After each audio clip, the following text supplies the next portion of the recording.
Got it. Got it out. Hey, players mess up. Players mess up. What's going on, y'all? This is your girl, Brie Undeniably, checking in for another episode of my new speaker series, Deep Conversations with Dope Individuals, where we're discussing development, decision making, and dedicating yourself to purpose. Today, as always, I'm here with another dope individual. Her name is Mallory Center. Mallory, welcome to the show. Hello, hello. Glad to be here. So happy to have you. Okay, but before we jump right into the conversation, I do like to start off shout outs in the beginning of my episodes. So, first and foremost, if you are watching this episode on YouTube or listening to it wherever you get your podcasts, you will see the crystal clear video or hear the crystal clear sound. That's all thanks to Gotham Podcast Studio. You can see the space that I'm in is all thanks to Gotham. The team is awesome here, so shout out to them. I am very pleased to be collabing with them. Another quick shout out, MC Kicks. They have hooked me up with a ton of merch, sponsored a ton of stuff for me. They really are the real deal in customizable gear and merch. So if you want custom kicks, custom denims, really anything with hand painted detail, you can go to MC Kicks and they can hook it up for you. You can check them out at EMCEEKICKS. And if you put a .com, you'll find their website. And finally, you got to pump your own stuff. Here I am, Brie Undeniably. If you have not gone to my site, brieundeniably.com, go check it out. There, you'll not only see all of my merch, you can get your dope individual merch there and your I Am Possible merch there, but you'll also see all the other cool things that I'm doing. So, the speaking that I'm doing, workshops that I'm doing, everything in personal development and mental health and wellness. So, go check that out. And that's all the shout outs that I have. So we are back. I am here as once again with Mallory Center, and I am going to give her the introduction that she deserves. So, so, Mallory Center is a mental and brain health coach, the owner of Morphing Minds, a youth personal and development program. She graduated from Huston-Tillotson University with a BA in psychology in 2020. She's an active member of the Golden Key International Honor Society, the Psi Chi. Sorry, yeah, did I say that right, Mallory? Yes. Yeah. I was like, wait, am I Psi Chi? I think I just tripped over my words. And in the International Honor Society of Psychology, Pi Gamma Mu Honor Society of Social Sciences. Her ultimate goal is to encourage and guide teens through a process of self discovery, improve self efficacy, while encouraging them to not only cast a vision for who they want to be, but equip them with the tools, strategies, and techniques to build their future and sustain change. Mallory, welcome once again to the show. Yes, I'm so glad to be here. And thank you again for having me. Of course, of course. It's such a pleasure. I already know you are such a ray of light just from the times that we have spoke previously. So everyone is in store for a great episode. The way that I like to start all of my podcasts is in the counseling community. We like to meet our clients where they're at. I think it's really important to do the same for my listeners so they can get an understanding of who it is that I'm speaking to. So if you could help us meet you where you're at and tell us a little bit more about yourself. Well, hello, everyone. My name is Mallory Center. I am here in Austin, Texas. And currently, like she said, I am a mental health coach and I do personal and professional development, as well as a very, very big mental health advocate for men and teenage boys. But I do specifically target the teenager group because I feel like they need the most help right now. So that's basically where I am right now. And I love what I do. It's so fun talking and hanging out with teenagers. They're a little crazy, but I love them. They just need a little bit of guidance, but that's what I'm here for. And that's what I've dedicated my life to at this point. So again, that's where I am right now. And I love it. Awesome. I clearly can resonate and really relate to what you're doing. I think it's amazing. I know you're doing wonderful work. And I know that I have a very strong base of counselors and coaches who listen to the podcast. So I know that they can all relate to the incredible work that you're doing too. I really want to know how you got into it to begin with. Let's take a rewind and sort of bring it back to wherever you feel comfortable starting. But I really, I'm looking to see how you ended up in psychology to begin with, or in, mental health and mental health coaching to begin with. Okay, let's go on a ride. Let's go on a ride. Yes. Okay, so I personally have struggled with a lot of mental health issues myself, growing up.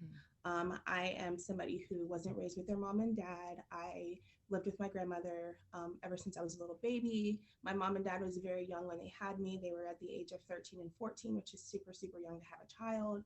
And not only that, they had their own struggles as well. They've had their own mental health issues, and they struggled with drug abuse and substance abuse. So those were kind of some things that I've kind of had to deal with as growing up. And then, just say, let's kind of skip elementary to kind of go into the middle school era, where you kind of start talking to your friends about things, more of your friends start coming over. And so I lived with my grandmother, and a lot of my friends were always asked, like, why do you live with your grandmother, or like, where's your mom and dad? So those were just kind of like painful conversations to have with them, because it's like I never wanted to tell people like my mom and dad did drugs, or my dad was in jail because of this, or my mom, I never wanted to have those conversations. So it was always really difficult. And then as I got older, that really started to really affect with my mental health.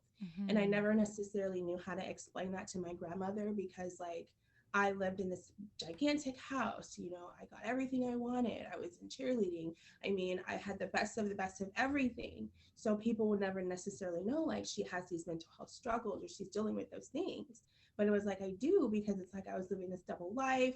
I had to kind of tell people, well, my dad's at work, or my mom does this. I never really wanted to be honest about what was going on, because it would just open up this thing, and kids can be very mean. And I never wanted to be bullied for like living with my grandmother, or somebody being like, well, your mom's a drug addict, or your dad does this. I never wanted to have it to kind of go have those discussions with people.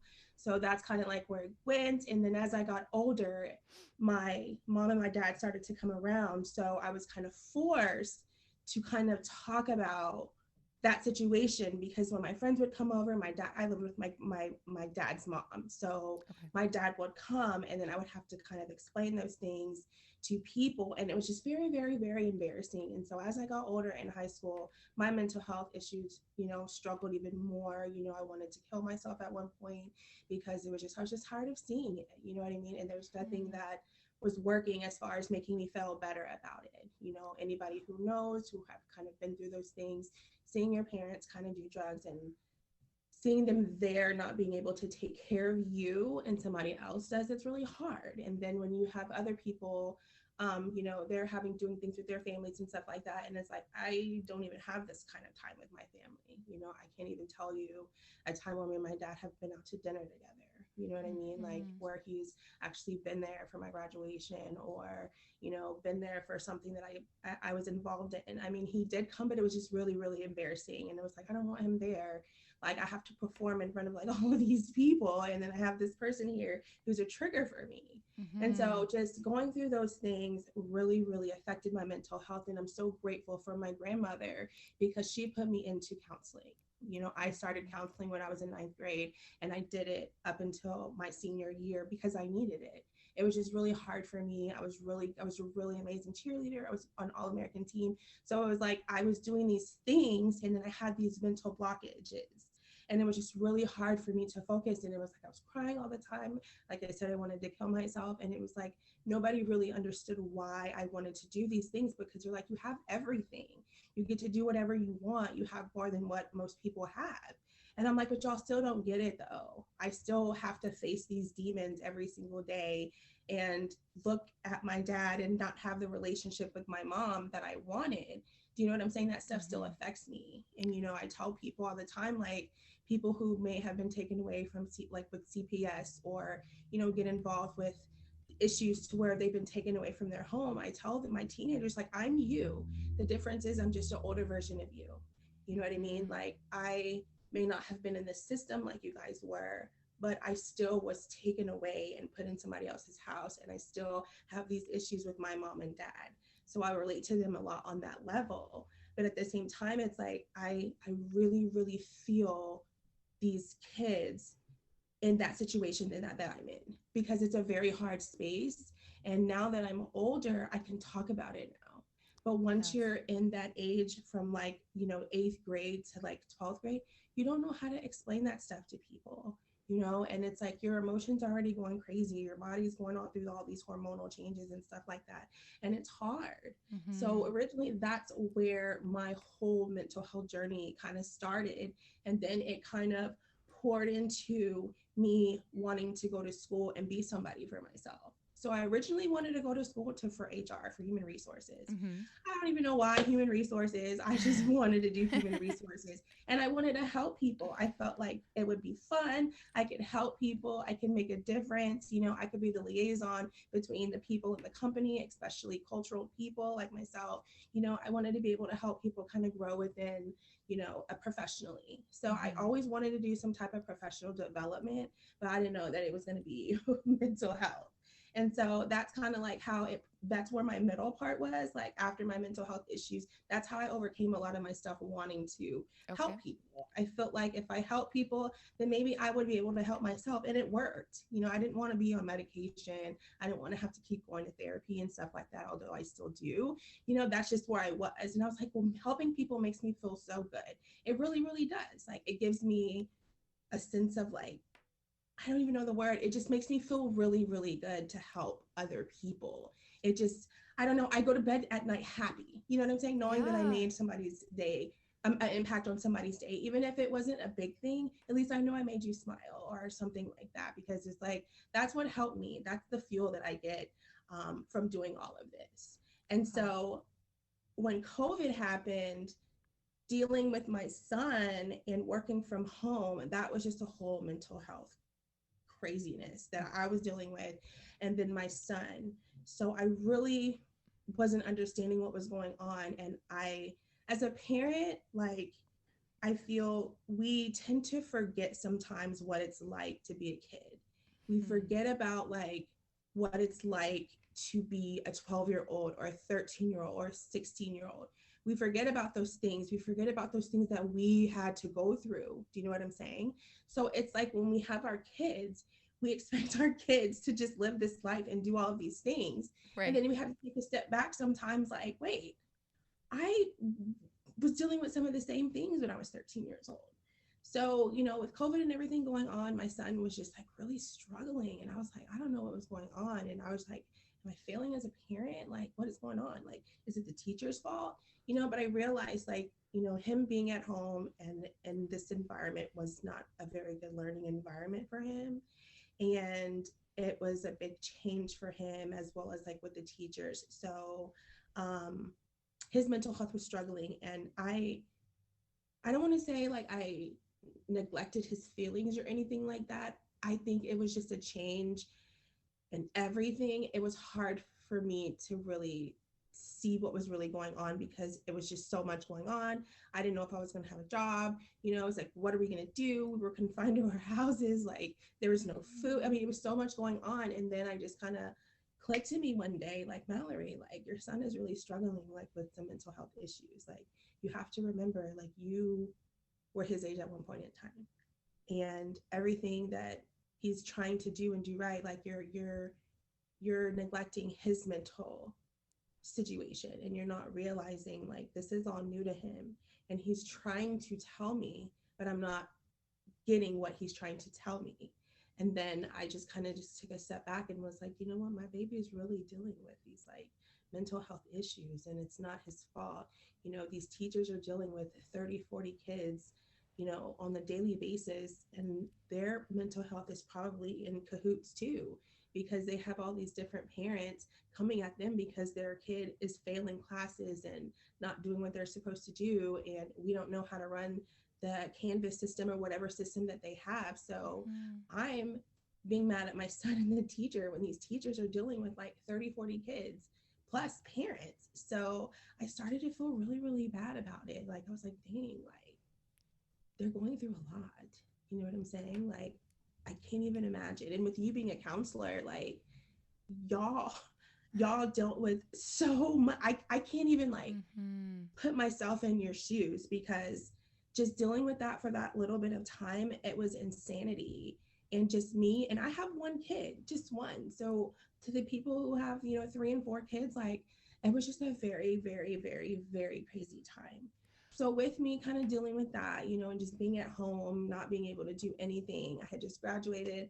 I was like, I'm going to develop a mental health program for personal and professional development, because these teachers aren't teaching these people, what they need to learn. I don't care about what happened in 1954 or 1876. Like, that has nothing to do with life. Like, what are you teaching my son and these kids that's going to be beneficial for when they graduate? Do you know what I'm saying? So I was like, I'm going to put this together and I'm going to make sure it's all great. And this is what we're going to do. And this is what it is. I was like, I can incorporate my human resources passion into this with the professional side of it. And then I can do my mental health part with the personal development. And so that's where Morphing Minds came from. And the funny thing is Morphing Minds came from Power Rangers. I don't know if you watched Power Rangers. I loved the Power Rangers. And the reason why I love Power Rangers is because it was very diverse. Everybody had their own story, but it was about teamwork. Everybody had to kind of put their piece of the puzzle into it to make it work. And that's how it is with just life, just with anything that you do with life. Like, you kind of have to put everything together and make it work. You're going to have to use some form of teamwork and everything. And so that's where Morphing Minds came from. Because everybody always asks, like, where does Morphing Minds came from? Power Rangers. Power Rangers. That was a time in our lives where, like, we saw diversity. You know what I mean? You're my age. So it was like, that was like one of the shows. They had many different lessons on there about different things. And it was like, I'm going to name it Morphing Minds because I think that's a really good thing for it. And then I think how Power Rangers was, like, everybody was very diverse. We had to put our own, they had to put their kind of own powers in together to make things work. And it always worked out. And so, like I said, that's where Morphing Minds came from. And I'm very passionate about my business and I love it. I love doing what I do. I love helping these teenagers. You'd be surprised. I mean, you're a counselor, so but these kids are going through some really, really crazy things. And some of the things that they're talking to me about, I can't even believe that at, 13 to 16, that they're even dealing with some of these things.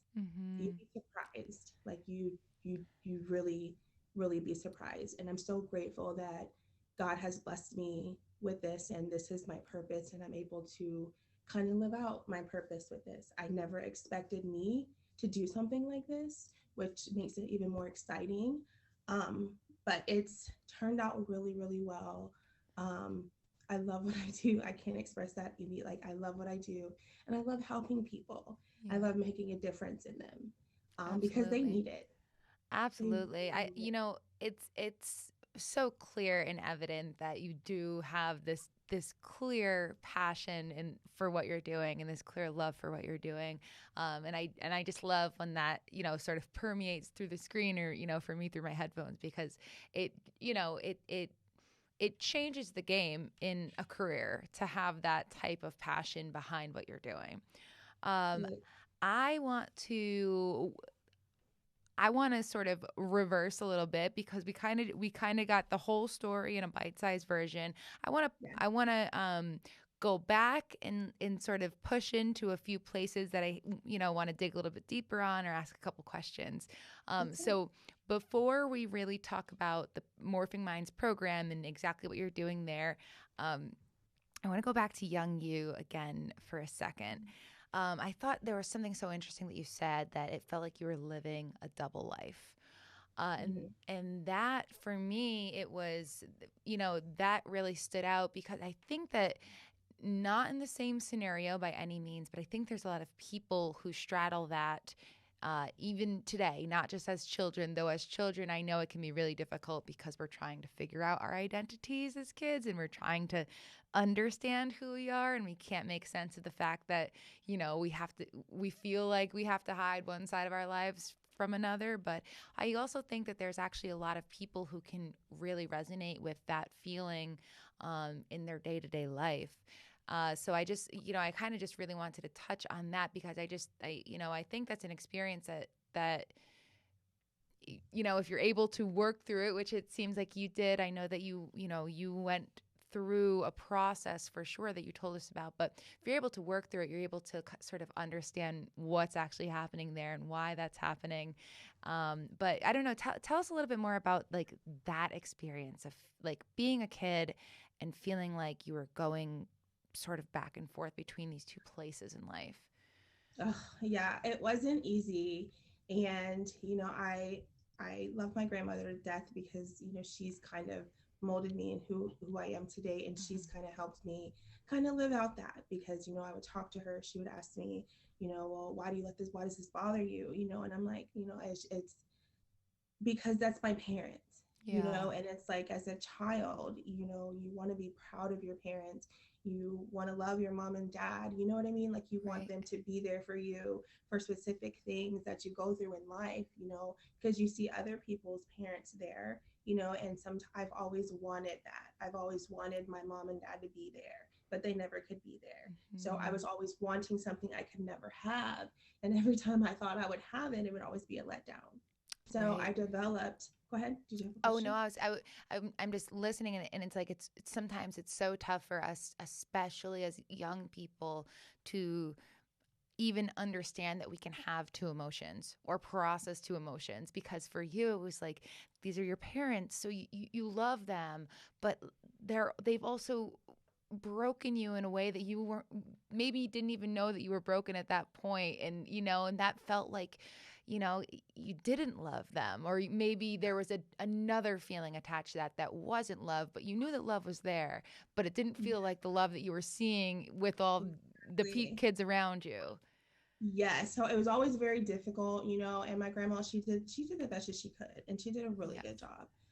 But I tried to, explain to her like it's just not the same because there's things about myself that don't resonate with you Mm-hmm. that only my parents would understand because I came from them. And there was always things I wanted to know about myself that I can never get. So that Mm-hmm. closure that people, not just myself, but people seek is what I was always wanting. I just Yes. wanted to know like why.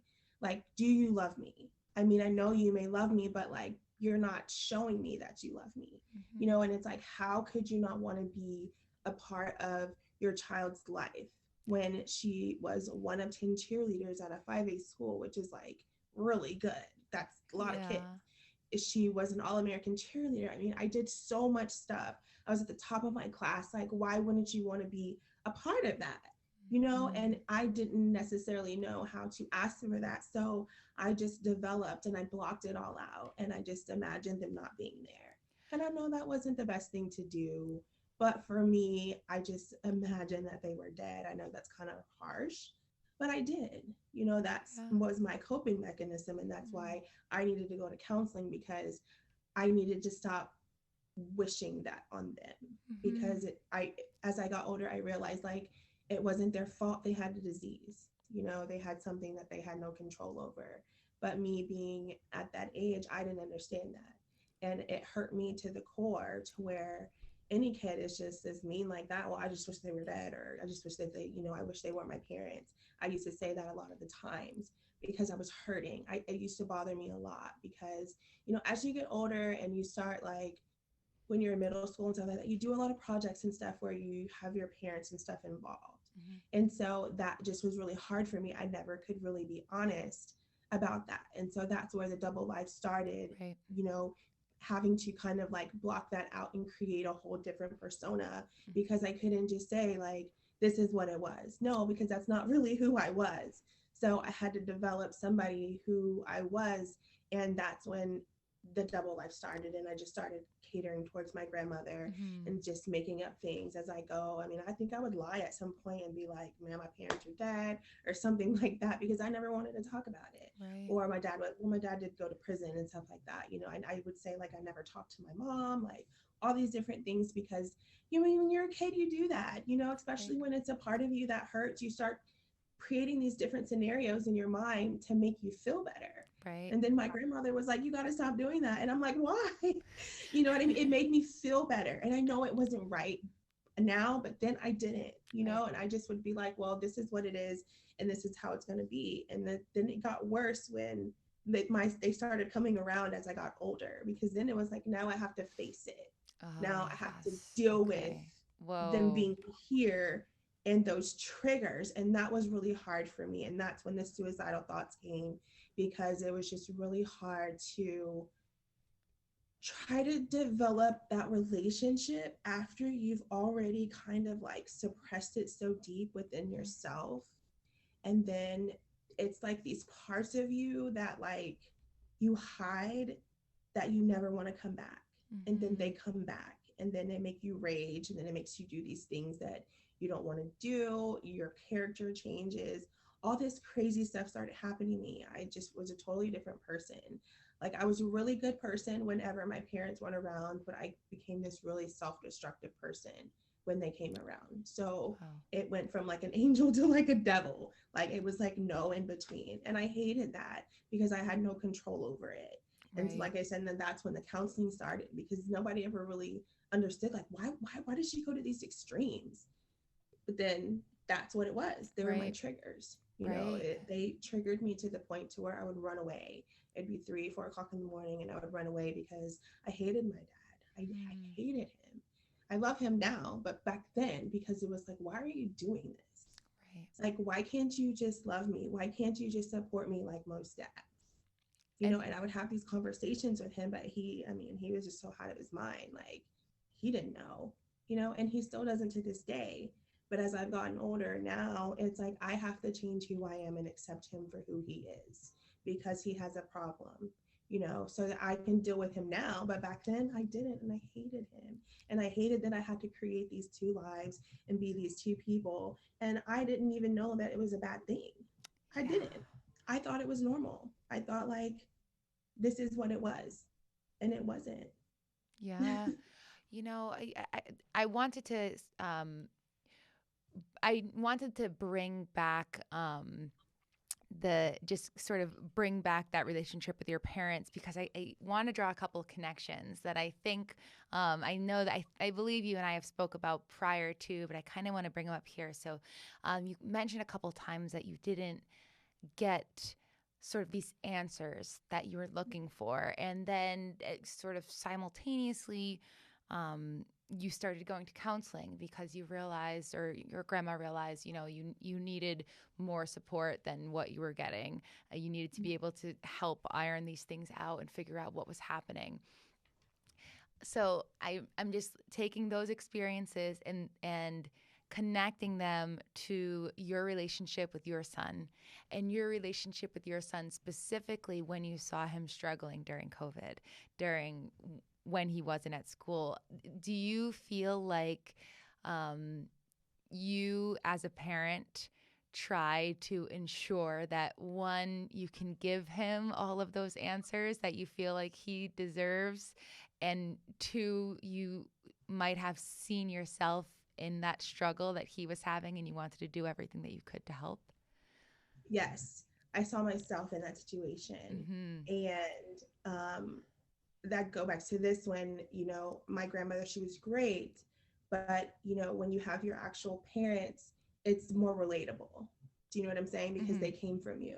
Mm-hmm. So I saw myself in him, and I was like, oh, I gotta fix this right now, because Yeah. this is how I kind of like, this is how it all started. Right. You know what I mean?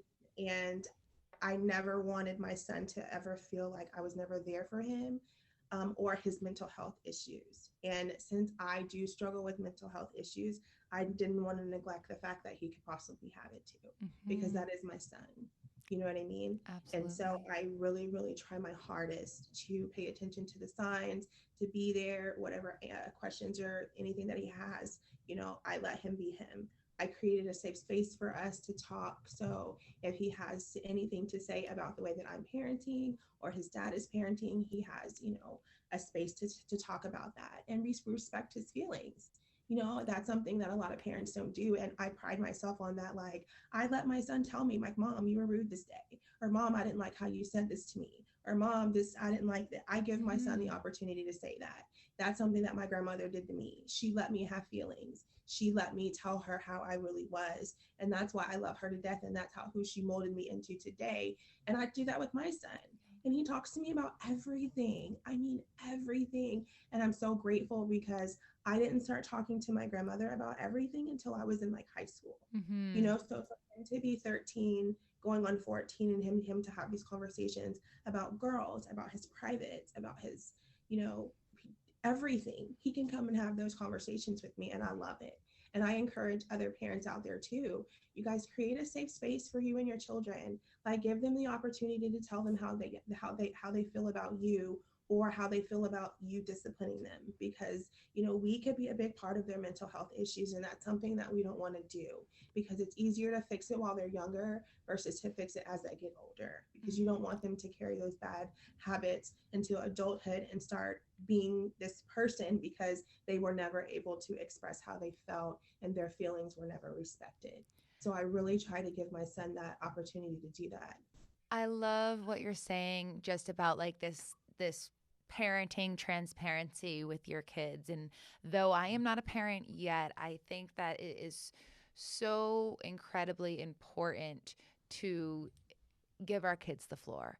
I Yeah, think that we underestimate their ability to be able to express themselves. And the problem is that we, as adults, get confused between the language that they have and the right. expression that they have. Kids can feel everything, and Oh yeah. sometimes they can feel even more so. We all remember, being especially at that middle age, preteen and teens. I mean, kids are feeling a lot. They don't always have the language to express how they're feeling, but they're feeling it. And that's why that Yeah. transparency of, having that open dialogue, what I love, he said, like, what discipline is actually best for you, like actually asking them, what does it feel like when I discipline you, is it constructive or destructive? They can Right. answer that honestly. Yeah. Kids They're are smart. They're very exactly, smart. we need to give them that language and offer them the ability to open up that expressive part of them that's so often at that age they hold in, bury, and that's where, different mental health uh, problems could arise from that burying down and that pushing down and that compounding of emotional distress, and you don't have the language to express it, and so it just keeps getting stuck down there. So I just think it's so incredible how, your parenting style is so open and honest and communicative with your family. And I just, I want us all to take from that. It's a really, really wonderful way to go about making those connections with your kids. And that just comes from not having it. I'm a type Hmm. of person, I try to turn my pain into power. I'm a big advocate of that, and that's something that I teach my kids in my program. Let's turn that pain into some power. Yes. Like if that's something that you didn't get while you were a child, let's get it now. Let's give it back to your kids. That's why I'm a big giver, and I love to give everything. Like all of my pain that I endured, I try to turn it into power and give to other people, because it's like, look, y'all, I don't look like what I've been through. And if you've known me growing up, you would never even know those things that I've been through, because I never acted like it. Right. And even now, people are like, I don't even know how you do all the stuff that you do, Mallory, and you do it with a smile. It's because I didn't have a lot of that inner happiness. I had things to make me happy. And all I wanted was inner happiness. And that was something that I never got. So if I can teach other people how to have that, who are like me, then I will love doing that for the rest of my life. I don't even care if I don't get paid for it. It's like there's so many beautiful souls out there that are stuck in Yes. their own minds. And there's so many children who are just like me, who are in the same situation, who are taken away from their parents, or, they are placed somewhere because it's beyond their control, and it's so many different people like that are great humans that could be people in this world. They just need somebody to resonate with them and to help them bring out their true self, and to help them turn that pain into power. Yes. And that's why I do what I do. And I help so many different people. And when I talk to them, I'm like, what if I told you that in 6 months, everything that you're worrying about is not even going to matter? They're like, what? And I'm like, yeah. No way. Yeah, I know. That's I always say that. And I'm like, we're going to do that. We're going to write this down. And everything that you're worried about today, I promise you in 6 months, it's not even going to matter. And you're going to be 10 times stronger. And then when that 6-month mark comes, they're like, oh my God, Mallory, you are so right. And I'm like, I told you. Well, that's life. Everything that you're dealing with right now as a child, it's not going to matter when you're an adult. But what we need to do is we need to fix our broken childhood, so that when we do become an adult, we're not putting those pieces together as we get older. Right. Put the pieces together while we're younger, so that we can be happy and healthy and live the lives that we want. Because when you get older, you're either going to go up or you're going to go down, and life is going to go by quick. So if you have the opportunity to work on that now, do it. Let's figure out a self-help toolkit that we can build you, so that when you do become an adult, you have the resources that you need to help your children or to help other people that you're around. Because this world's not going to get nicer. It's only going to get even more crueler. And with the way that the internet and everything is set up, like, it's so much going on. So it's like, you got to get it together now. It's not like it was when we were younger. Right. We didn't have all the accessories and all these outlets and stuff. And, suicide is really high right now. And, it's the pain. It's dealing with the pain. It's the suffering. So I give this example, like, think about a pipe. Pipes bust. Why do pipes bust? Because of the pressure, right? Our body is our pipe. And if you go so long, and you never deal with none of the pressure or the pain that you're dealing with, eventually you're going to pop. And sometimes when you pop, you make consequences that you can't turn back from. And you don't want to deal with something or have a problem and you're stuck for the rest of your life, when all you had to do was talk to somebody or let somebody know something was going on. So it's like, I'm really, really a big advocate of mental health and just talking with these kids, because they don't know. And I really think, like I said this at the beginning, I don't think parents put themselves in their children's spot. It's like, you have to remember when you were 13 years old. Right. You have to remember when you were 16, we're sneaking out to go toilet paper houses and stuff like that. So it's like, a lot of this stuff, like, these parents get mad over, like, laugh it off. Like, okay, at least they didn't go to jail. Like, like, they need to go through these things in order to become an adult, And it's like, I gotta realize COVID really, I say COVID is a traumatic experience for these kids, because there's a lot of moments that these kids need in order to thrive. And they need them in order to just to be a teenager. Like, they need the school dances, proms, just the social aspect of just being the bullying. They need all of that in order to develop their personality. I feel like a lot of kids are longing for this sense of belonging. They don't know where they belong. Right. Well, I mean, schools are like this microcosm of real life. So it's like, when they're in the school, they're learning all of these types of different relationships, interactions, experiences, understandings, feelings, whether you're feeling comfortable, uncomfortable, X, Y, or Z, you're learning it all in that school, or in that system of a school that, can connect to the sports that you play and the outside activities and such. And as unhealthy as it sounds, it's a very healthy part of life. Yes. It's like, they need this moment to develop who they are. And COVID happening, a part of that has gone. Right. So it's like a blockage that I feel that they have, because a lot of these kids don't know a lot of stuff. And I'm like, I question my parenting sometime. Like, I know my son's smarter than this, you know what I'm saying? But right. Hey, it is what it is. And then it's I think with the internet and technology, like, the definitions of a lot of things change, like loyalty, like, what is your real friend? I feel like, these kids have so many different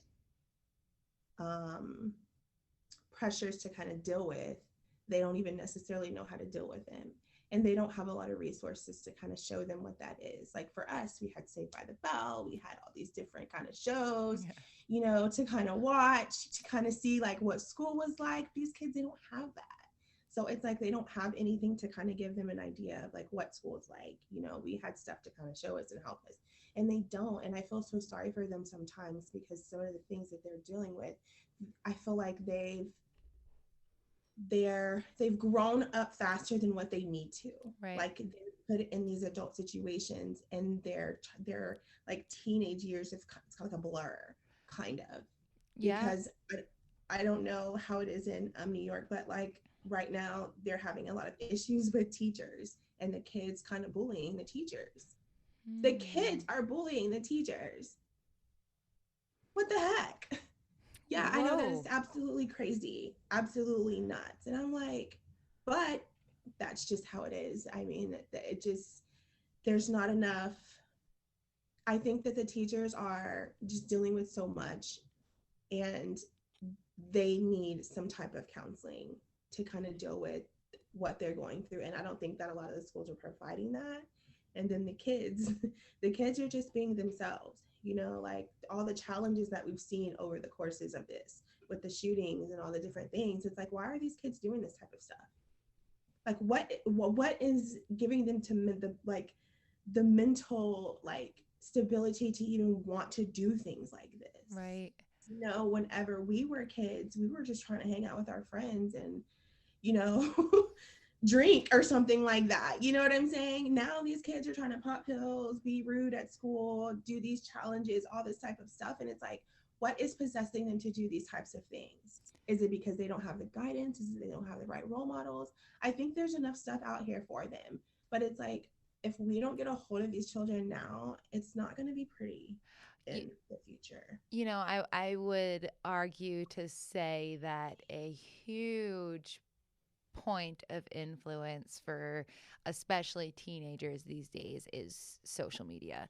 I mean, it is the I'm sure that there are studies out there that can most likely, if not directly, then definitely indirectly correlate student or kid, adolescent, teen behavior to the social media that they're consuming. And that is the scary thing, is that they can consume just about anything, and that's what we didn't have. We had, like you said, Saved by the Bell, and for me, like Boy Meets World came up, but we Yes. had a handful of shows that, again, it was a handful, I could count them on my hand, that we had as an influence for Mhm. us. And those influences were perfectly curated and crafted towards seeing, life in one lens, so to speak, and Yeah. what that might look like. And that was our influence. Now it is the entire world is influenced. So if we think, like, it's not just the influences of other teens around the world, it's literally the whole world stuck in a device connected to the digits that's connected to their body. I mean, it is a full on connected experience, and especially for adolescents. So I mean, it's crazy to think about, but it's like, that's a whole nother rabbit hole. But it's social media for sure that it's scary. There's so much coming out now about the negative effects, especially on mental health, especially on teen girls right now, and what's happening.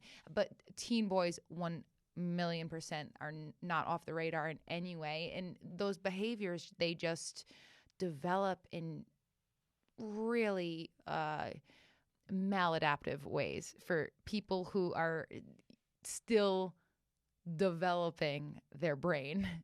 Exactly. And it's just so sad to see it because it's like, it's not going anywhere, Mm-hmm. and it's like, that's why I dedicated my life to this, to make a difference, to help people. I mean, I don't care if it's two people, you just never know who really needs this. And I think there's a majority of these children are dealing with some type of mental health issue, Yeah. whether their parents believe it or not. Like everybody is. Right. Like they went through COVID, they were taken away from their friends. I mean, they were taken away, especially like if you were a senior at that time and you didn't get prom, like that would have ruined my life. I'm pretty sure if I was at that point, because I waited my whole time to go to prom. You know It's what I very mean? true. Like you wait from your ninth grade year to go to your prom, That's all you had. or, just the homecoming queen or homecoming king, things and stuff like that. Like those are parts of their lives that they will never ever get back. Right. Like my son was going to sixth grade during COVID.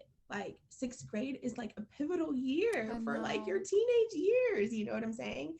So he will never get that experience. He will never know what it's like to be a sixth grader. You know what I'm saying? And then, Mhm. and he didn't get to really graduate fifth grade like you normally do. Right. You're at the top. You've waited Oh, all your elementary time to get to fifth grade to be like the top of the class, and walk out like, oh my God, but they didn't get to get those moments. And so those are moments that actually kind of traumatize some of the children. They may not be able to say it, but we know as parents and as professionals who work with kids, like those are things that matter to them. right. Like in fifth grade and like getting in trouble because everybody threw paper during lunch or something, because that's what we did. We had a paper fight or something like that. Our fifth grade year, the last day of school, we were like, we're going to throw paper, we're going to do all of this stuff because we're at the top of the class. We all got in trouble for it, but we did But we it did. though. Yeah. You know what I mean? Like Right. we looked forward to that because that's what the kids before us had done, and Hmm. we had waited our whole like time just to do stuff like that. I mean, it's just these kids don't do anything like that anymore, and it's like because they don't have the sense of like they don't care. None of that stuff matters. I We're developing a culture of kids who just don't care about anything. mm, oh, it's so that's so painful to even hear. I my hope is that all of the students who were students during this pandemic, and were not able to go to school for the year and a half, 2 years, some. Um, I hope that there is a different skill set that they are able to now refine because they had the experience that they did. Resilience, I'm sure, I hope, is one of them. And I'm sure there's going to be so many studies in the future to come, based on I'm this. waiting for those. I'm just Yeah, waiting. this subset of kids who the pandemic students, what happened, what changed, what did they learn, what learning was lost, what there's going to be so much, but I can only hope that in replace of the skills that they were unable to refine in a school environment, they were able to build up something else that might be 10 times more refined than any other generation based on what they went through. So, I mean, and we probably won't know that until they have kids. Grown. So we won't know that until several generations down the line, but that is my sincere hope, is that, and I know educators, and I know that there's incredible coaches like you and educators out there and counselors and people who are doing everything that they can to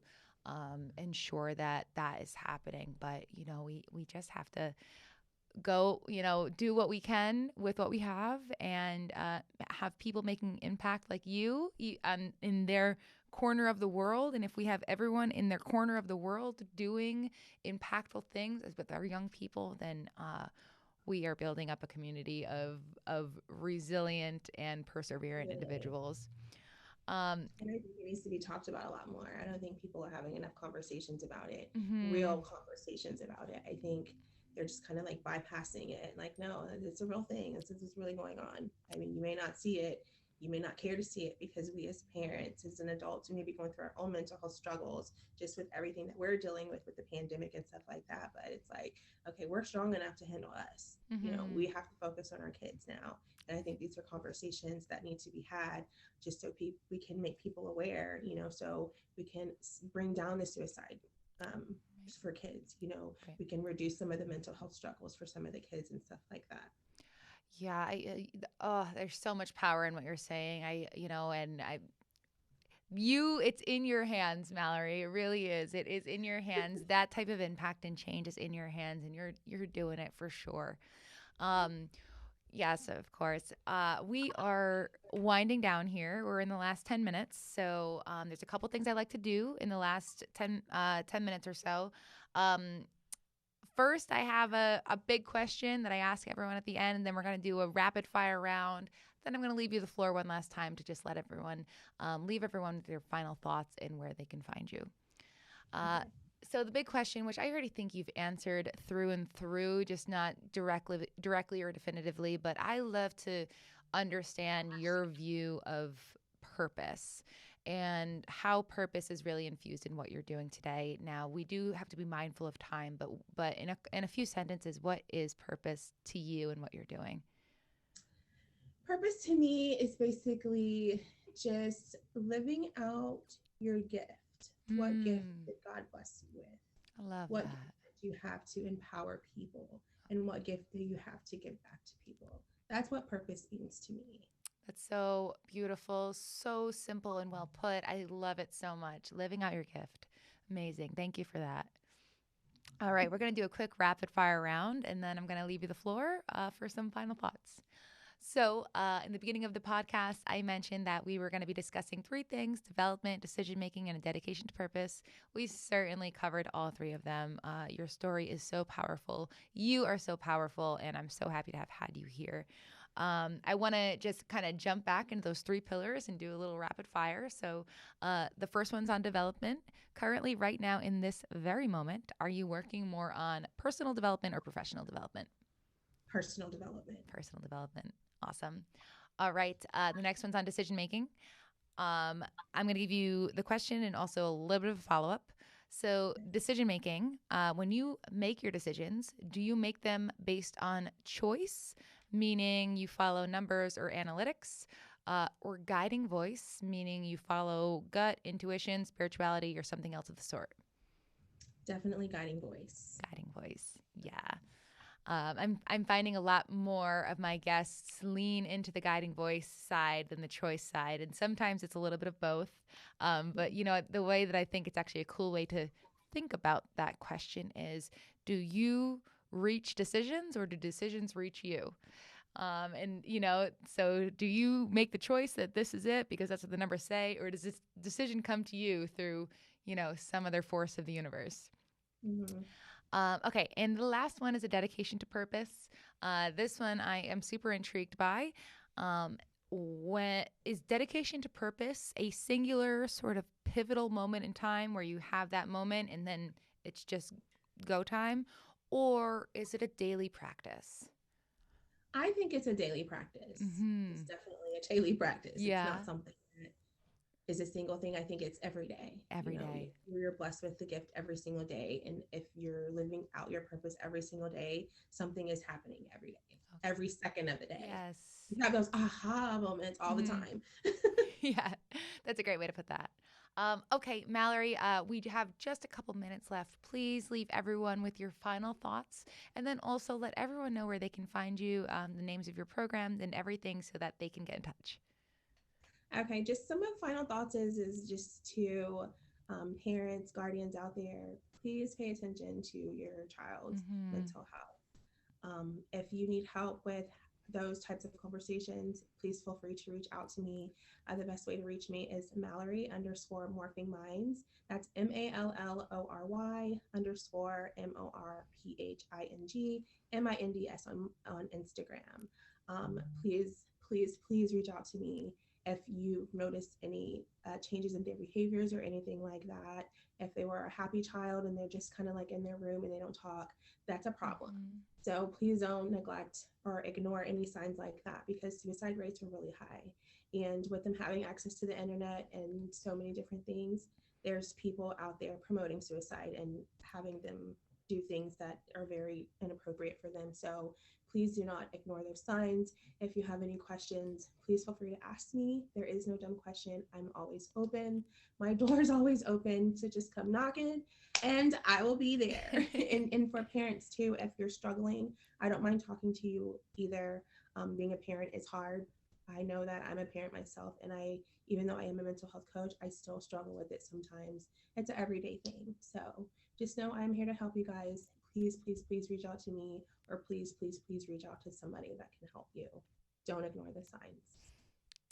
Mallory, thank you so much. I mean, you are such a selfless and giving and caring individual. And everyone, she's not lying. She really is saying, like she is on the ready. And I think that is one of your of the many incredible qualities that you have. Just your willingness and readiness to help is just above and beyond what people could hope for. So Yeah. please continue to be you, continue to bring and spread your light. As I said at the beginning of the podcast, this would be, just speaking with you, you bring this energy and this light to the room, to the recording. So thank you for being you. Thank you for living in your purpose. And it was such a pleasure to speak with you. So thank you you again. so much. Thank you. I really Absolutely. appreciate you letting me be here. Like, this is great. And I think me and you got some work to do, girlfriend. We sure do. We definitely do. This will not be the last that we are connecting. That's for sure. Absolutely. All right, everyone. Well, that is Mallory Center. Thank you once again. And as I end all of my podcasts, until next time, let this be the moment.